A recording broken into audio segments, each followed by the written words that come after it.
Itong 2004 Toyota 4Runner. Gagawin naman natin dito ay palit tayo ng radiator. Yan o, ang leak nya. Yan. Pati rito sa side, ilang ganong makita sa baba. Yan. Yan ang leak. Malakas kapag mainit na. Ito lang yung bagong radiator. Okay. Ang gagawin, tanggalin lahat ng mga to, cover. Ayan. Okay.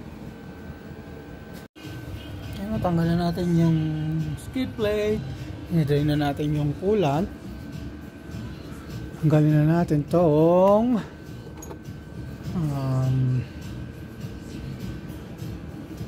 itong fan,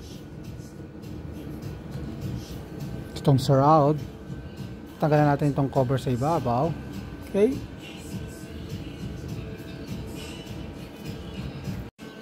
Yan, natanggal na yung fan,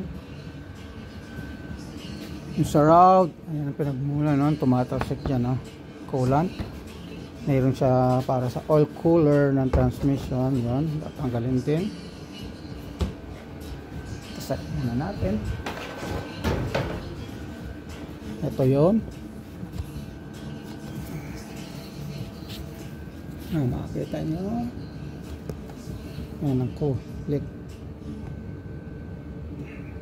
Okay. Kailan natin itong transmission cooler line. Ito mga to. Itong radiator. Okay.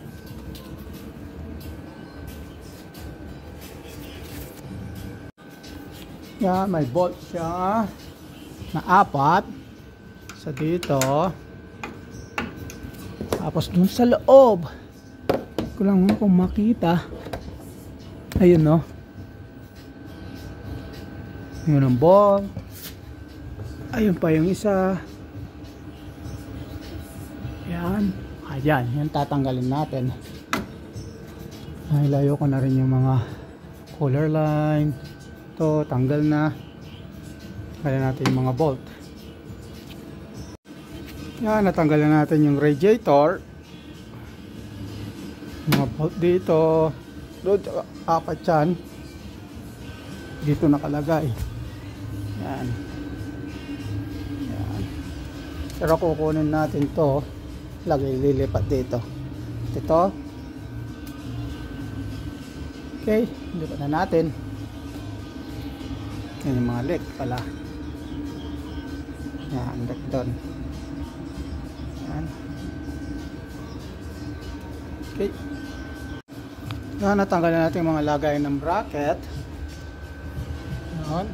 Ay, lagay na natin yung iba. Yan. Ito yun. Lagay ko na yung iba. Ano lang, ilalagay siya dito. May doon. Masip siyang konti. Oops. Itong isa sa likod. Okay. Yan, ilagay na natin yung bolt.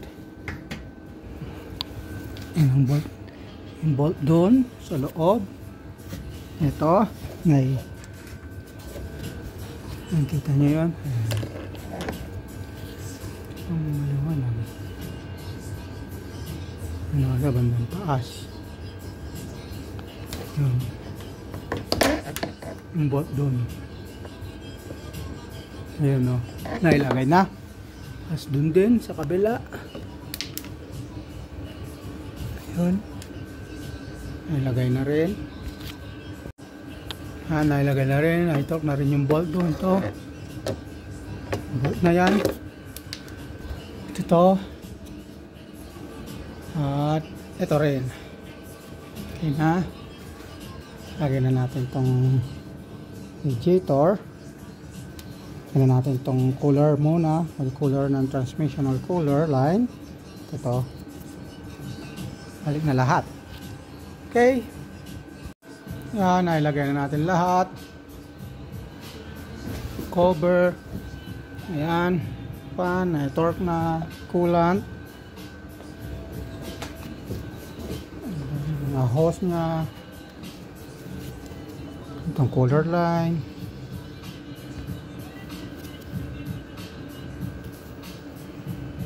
Ayan. Yung shield nya. Ayan. Okay na. And start na natin na obserbahan. Okay. Yan, obserbahan na natin. Ang coolant. Table. Ang init niya. Ayan. Ayan. Okay na. Wala na rin leak na nakita.